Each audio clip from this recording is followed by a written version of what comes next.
प्यारे दोस्तों, आज हम जानेंगे कि क्या हम स्वस्थ हैं, अर्थात हमारा स्वास्थ्य कैसा है।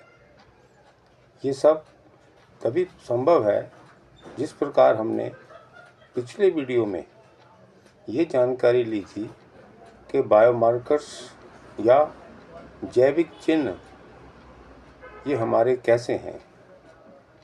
ये चाहे निस्संदेह जीवन के शुरू में, प्रारंभ में, बीच में या अंत में ये लक्षण कैसे हैं जिसको पहचान के हम ये जानें कि हमारा जीवन कैसा है। इसके बाद हम ये बात करेंगे ऐसे कौन से जैविक चिन्ह या बायोमार्कर्स हैं जिसको जानकर हम ये देखें क्या हम स्वस्थ हैं।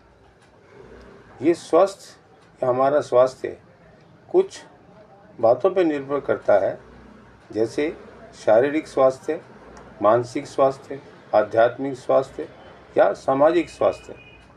आपने बहुत लोगों को देखा होगा, चाहे वो नवयुवक हो, देखने में शरीर में अच्छे होते हैं, रंग रूप में अच्छे होते हैं, शरीर का आकार अच्छा होता है, उनको कोई ऐसा विकार नज़र नहीं आता, रोग नहीं होता, पर वो कहीं ना कहीं दूसरे से बात करने में संकोच करते हैं या जिनको हीन भावना भी होती है।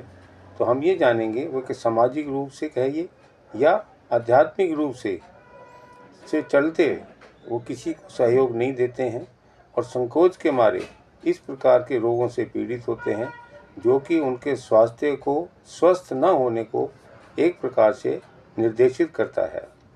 अब रही बात है कि जैसे हम इन लक्षणों को जानते हैं, जिसको साइन एंड सिम्टम्स या ऐसे चिन्ह हैं, उसके बारे में आपको जानकारी दूंगा।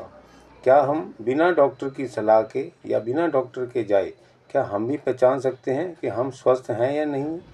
हमें कब डॉक्टर के पास जाने की ज़रूरत पड़ेगी, ये भी हमें इस अवसर पर देखना पड़ेगा।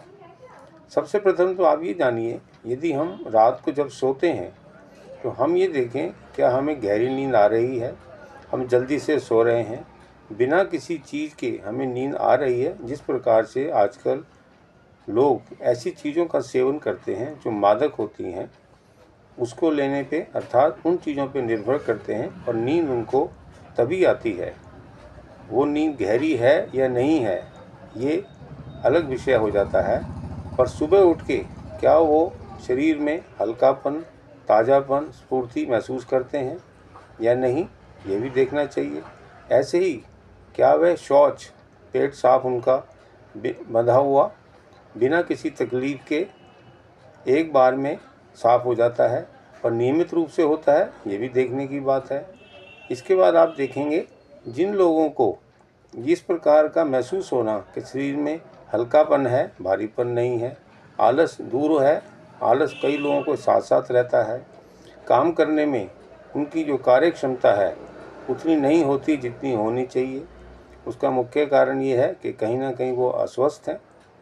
इसके अलावा आप देखेंगे समय से भूख लगना, और भूख भी प्राकृतिक रूप से लगना, उसमें वो स्वस्थ चीज़ें खाएं ऐसा उनकी इच्छा होती है, अस्वस्थ चीज़ों को खाने की इच्छा उनकी बिल्कुल नहीं होती है, क्योंकि वो मानसिक रूप से स्वस्थ होते हैं। इसके चलते आप देखेंगे उसकी जो क्रिया करने का तरीका है वो उनका बहुत बढ़िया हो और बहुतों से अच्छा हो। वो ये जाने कि हम जो काम कर रहे हैं उसके अंदर हमें हर प्रकार से अपने शरीर से एक प्रकार की स्फूर्ति या बल मिल रहा है, हम अकेले ही बहुत काम कर सकते हैं। इसके अलावा आप देखेंगे कई लोगों को इस प्रकार का खान पान से जब स्वस्थ रहते हैं, उनका व्यवहार, उनका बोलचाल मीठा होता है, वो उनका चेहरा निर्भय यानी कि बिना किसी डर के, डिप्रेशन के, संकोच के, चिड़चिड़ापन के, उनका चेहरा हमेशा खिला हुआ रहता है। हर अवस्था में वो अपने आप को हल्कापन महसूस करके दूसरे के साथ प्रेम के साथ व्यवहार में निपुण होते हैं। दूसरे लोग भी उनके चेहरे से, उनकी क्रियाओं से, उनकी सोच से, उनके व्यवहार से इस प्रकार प्रभावित होते हैं कि वो कहीं ना कहीं दूसरे लोग भी उनके साथ प्रेम, मित्रता या सद्भावना बनाने का प्रयास करते हैं, यानी कि वे भी समाज के अंदर एक प्रकार से आदर्श या पसंदीदा व्यक्तित्व वाले हो जाते हैं। ऐसे ही आप देखेंगे कि ये जिस प्रकार का रूटीन या कुछ लक्षण मैंने आपको बताए, इसके साथ साथ कुछ लोगों का खान पान से उनके शरीर में हल्कापन रहे, ऐसा ना हो उनके खाने से पेट में गैस हो, अपचन हो, अफारा हो। एक इसका और लक्षण है, जिन लोगों का पेट छाती की बनिस्पत अंदर रहता है वो समझे अधिकांशतः स्वस्थ है, पर यदि वो पेट बहुत बड़ा हुआ है, जिसको एब्डोमिनल ओबेसिटी भी कहा जाता है, वो स्वास्थ्य का लक्षण ना होकर अस्वास्थ्य का लक्षण होता है। ये भी हमें इसकी जानकारी और जागरूकता होनी चाहिए।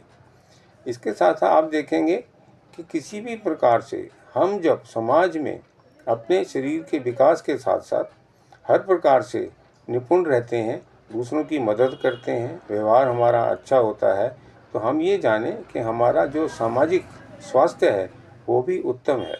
तो इस प्रकार के कुछ साधारण से मैंने आपको चिन्ह बताए, जिसको जान के आप अपने शरीर के अंदर होने वाले जो निरोगी लक्षण हैं उसको जान जाएंगे, और जो रोगों को पैदा करने वाले लक्षण हैं या बायोमार्कर्स जिसको हम कहते हैं, या इनको हम जैविक चिन्ह से जानते हैं, वो आपको पता लग जाएंगे कि शरीर में आपके असंतुलन हो गया है, आपका शरीर अब बीमार हो रहा है या होने वाला है। तो आपको चाहे अपने आप खुद ही इन्हीं लक्षणों को देखते हुए प्राकृतिक रूप से ठीक करने की कोशिश करनी चाहिए। जब वो ठीक नहीं होते तो विशेष प्रकार से इसके लिए इन कष्ट इस परेशानी के लिए आप निश्चय ही डॉक्टर के पास जाएं और उनकी मदद से अपने आप को निरोगी होने के लिए प्रयास करना चाहिए। तो मैं ये कहूँगा कि आप ऐसे चिन्हों को अवश्य जानकारी लें, जिससे आपको पता लगे कि आपका शरीर अस्वस्थ हो रहा है। इन सब बातों से मैं आपको अगली बार ये बताऊँगा कि इन रोगों का मूल कारण क्या है, इसके बारे में हमें जानकारी होनी चाहिए। तो मैं आपसे अगली बार इस बारे में बात करूँगा कि रोगों की उत्पत्ति, रोग कैसे उत्पन्न होते हैं, और इसको बचने का तरीका अपने घर पे हमारे हाथ में जितना है वो हम कितना कर सकते हैं, इसके बारे में आपसे ज्ञान साझा करूँगा। धन्यवाद।